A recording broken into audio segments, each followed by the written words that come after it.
Welcome, guys! Another week, another Fatal Frame. This time, we're going to be taking a look at Fatal Frame 2, Crimson Butterfly. Now this game right here. If you know anything at all about this series, then you probably know of Fatal Frame 2.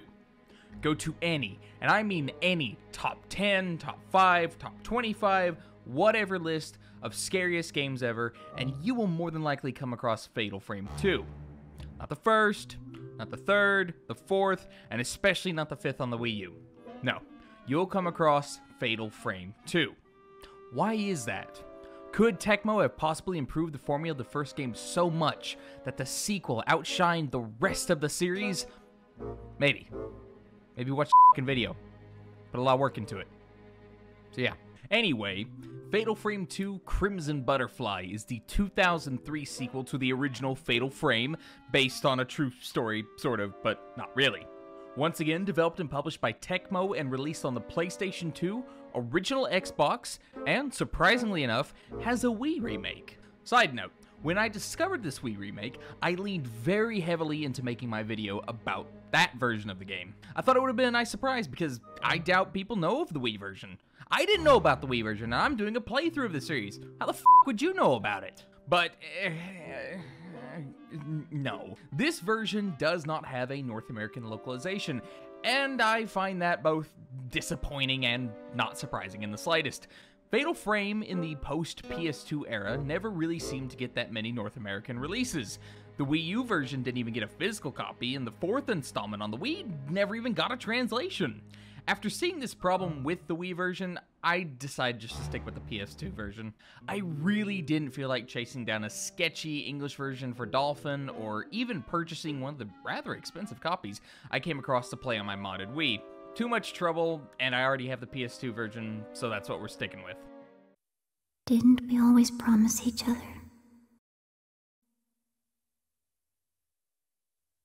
that we would always be together? Fatal Frame 2 Crimson Butterfly stars twin sisters Mayo and Mayu.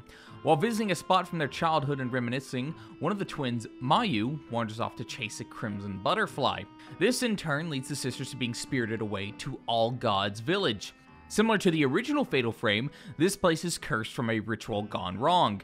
And because I guess moving to a town that doesn't require ritualistic sacrifices is just being unreasonable. Anyway, the ritual in question causes the village to live in perpetual darkness and relive the failure of that night for all eternity. The ritual in this case is called the Crimson Sacrifice. Cliff Notes version, this is a sacrifice performed every 10 years or so, in which twins, usually in their mid-teens, are prepared for a sacrifice. This is because the villagers believe that twins are a single soul split in two. The ritual, which I'll let you discover in depth on your own if you want, is believed to unite the souls and satisfy the hellish abyss, thus preventing the repentance. This ritual is where the crimson butterflies come from, and as you play along, you'll find out exactly what they are and what they represent. Now, obviously, this ritual didn't go well, and the repentance occurs anyway. And from the moment these two sisters enter the village, you know things are just not going to end well. After some brief exploring, the sisters soon find the camera obscura, and then eventually get separated. The majority of the game revolves around Mayo trying to rescue and reunite with her sister. And once again, I feel like Fatal Frame has a really strong and well thought out narrative. I would find myself listening to and reading the various recordings and texts when I wanted some downtime to figure out what exactly happened to this village. The creators did a great job of yet again creating a uniquely disturbing and chilling ghost story, which I greatly appreciate. Now, I'm not sure which game story I prefer, but I do enjoy the sisters' relationship more than I did the brother-sister relationship from the first game. That might be because this game is about twins. I mean, makes sense that there is more of a focus on that interpersonal relationship than in the first game. Anyway, that's just a brief synopsis of the story. It gives you the general idea of what's going to happen. Fatal Frame 2's gameplay is essentially the same as it was in the original Fatal Frame. You see a spooky ghost, You get spooked, you raise your camera up, take photos until the spooky ghost either goes away, you die, or you call Luigi to borrow his vacuum cleaner. Fatal Frame 2 is also still very much a survival horror game. Same song as before, there are fixed camera angles, limited save spots, riddles and puzzles that need to be solved, a lack of resources, an abundance of enemies, and backtracking. Now, while that basic gameplay is nearly unchanged from the previous installment, Fatal Frame 2 does differ in certain areas. The upgrade system has been completely reworked. Instead of Spirit Stones being used as ammunition for the camera's special functions, it has been reworked into the upgrade currency. You now spend the Spirit Stones to unlock the initial upgrade, and then spend your accumulated Spirit Points to obtain the upgrade. Personally, I enjoyed this method way more than I did with the original Fatal Frame. In that game, I felt having an additional limited resource on top of the limited rare camera film was a bit much. At least that's what I thought. If one of you, dear viewers, ever find yourself playing any of these games, then you might think differently. Me, I like Fatal Frame 2's upgrade system better. It's more coherent, more organized, makes more sense, and is just better, I think. The camera also feels a bit smoother to use. I don't know if that's because I'm used to the gameplay at this point, but I feel the camera aiming and capture was a smoother experience this go around. Even capturing the vanishing and hidden ghosts was nowhere near as difficult as it was in the first game. And I also mentioned in my last video that I found the original Fatal Frame to be fairly easy. And that still rings true. Even in spite of the game throwing a lot more ghosts at you this time around, there are several instances where you have to fight multiple ghosts at once, sometimes with different attack patterns and other times in close quarters. There's also a larger variety to the ghosts themselves, so they really did try to address that problem I had with the first game. Again, it was still easy, at least on the normal difficulty mode. And I'm actually about to start my second run here soon on hard, so if it changes I'll let you know in the description update or something, but they're still kind of easy overall. Another aspect that has changed is the layout of the game. The original Fatal Frame took place entirely in one location, the Himuro Mansion. This meant that you were going to do a lot of backtracking to and from the various rooms to solve puzzles, unlock new areas, and encounter certain ghosts. And that's completely fine. I personally thought the Himuro Mansion was very well crafted, had a great atmosphere, and kept a steady pace of puzzles to solve and ghost encounters to have. Others might not care for the singular location. I would compare it to favoring Resident Evil 2 over, say, Resident Evil 1. If that's your case, Fatal Frame might just be for you. Now, while the game does take place in one singular location of sorts, in this case All Gods Village, this location has multiple areas to explore within said location. Typically, each chapter will take you to a new building that's interior needs to be discovered and solved in order to progress the story. However, even if the story does want you to go to a specific spot, you're still free, for the most part, to revisit past locations and item hunt or ghost hunt, or even take on some of the side missions. There's more variety in that regard. Basically, instead of one large mansion where the entirety of the game will take place, Fatal Frame 2 has several smaller, almost mini mansions sprinkled throughout the story. I think this presentation is why Fatal Frame is the most well-known of the franchise. It's just easier to get into. And after playing it, I truly believe that this setup is why so many people prefer Fatal Frame 2 over the others. It's just an easier game to get into. Another YouTuber I watch, who I highly recommend by the way, link below, NitroRad, made a similar point in his Silent Hill 2 review. Fatal Frame 2, much like Silent Hill 2, is just a lot easier than the predecessor, and even some of the sequels from what I played. That doesn't take away from the game, it's just something that I personally noticed. It's just an easier game to go out and play. There's less of an entry barrier. In fact, an easier entry point makes it more than likely that newcomers to these older survival horror games don't just outright quit when they get stuck. Fatal Frame 2 being more forgiving isn't too big of a blemish. The overall gameplay and mechanics are still solid and provide a mostly satisfying experience. So I'm not going to say not to play it because it may be easier than other similar games. Next, I want to talk about the visuals because they're pretty gorgeous. Visually, this game still looks great even over a decade after release.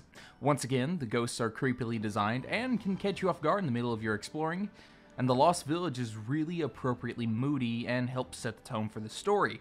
This is yet again another place that makes you feel like you don't belong. I also enjoy the contrast they have between the harsher reds and more somber grays and blacks.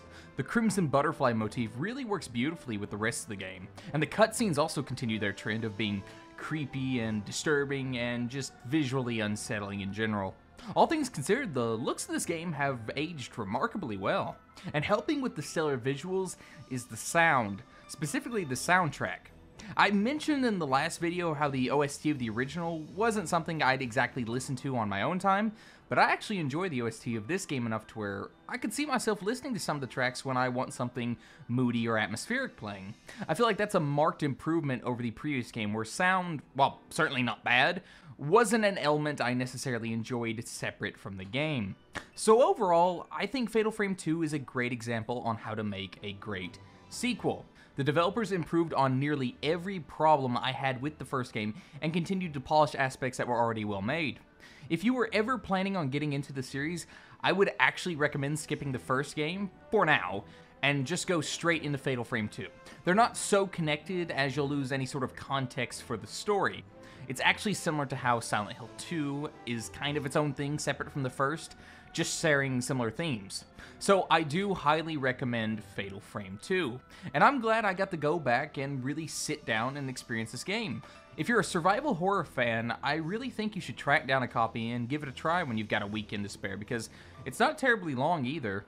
If you want a great ghost story, take a weekend off and sit down and experience Fatal Frame 2 Crimson Butterfly. I hope you enjoyed this episode, and I'll see you next time.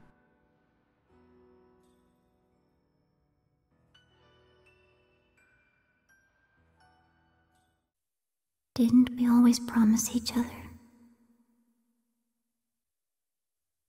that we would always be together? Greetings, welcome once again to the End Slate. I hope if you watched the video, you enjoyed it. I'm still learning, so it's a process. It was easier to write this episode, but I don't know if the script itself was better. Still getting the hang of it.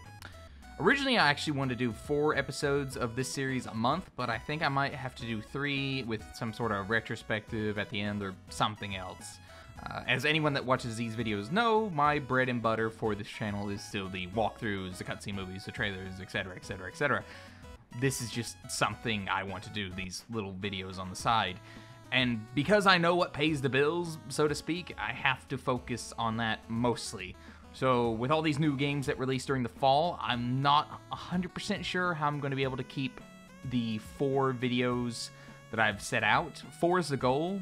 I may have to scale it back to 3. I don't know how I'm going to be able to do, 4 of these reviews where I cover old games, which requires me to play through all these older games fully, fully play through these older games, in addition to the newer games, which I cover and typically do full game walkthroughs through. In addition to trying to do reviews for newer games, I'm going to try to get into that habit of at least doing maybe one or 2 of those a month, if I can, because it's just something I want to try and branch out to do.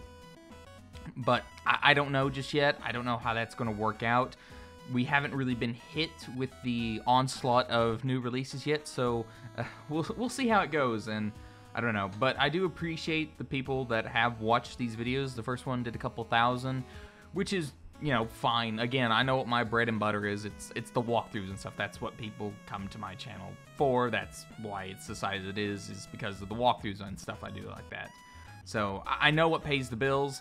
But I really appreciate the people that go out and check this video out, or these videos out, I should say, because I do put a lot of work into them, and they take a lot of time to do, and I am proud of them in some way. I'm proud that I've been able to kind of branch out and do different things, but yeah. Next week should be Fatal Frame 3, although that game took a lot. Oh my god, that game took so much longer to beat than Fatal Frame 1 or 2. It was actually surprising. Most of that's from me being stubborn and trying to get as many vanishing ghosts as I could on my first playthrough, which was just dumb of me. There were some things about that particular walkthrough that was just dumb, and I might do a second run through just to make a smoother walkthrough video. I don't know yet. Fatal Frame 2 I mentioned was really easy, so with 3 I was like, I'm not going to use these special features as much, and I tried to focus on the camera, and which meant the fights were sometimes a little bit longer, and then the game itself was longer because it's one big location that's a mix of like stuff from Fatal Frame 1 and Fatal Frame 2 and then its own thing, and it was just a really long game. So hopefully I can get that done by Thursday. That's the kind of deadline I've set for myself, so we'll see. But yeah, I just wanted to thank everyone that's watched these videos, or the first one, and may watch this one. I really appreciate it. I appreciate you taking the time out of your day, and I really hope you enjoy them. I put a lot of work into them, but yeah, I hope you all have a fantastic day, and I shall see you when I see you. Take care.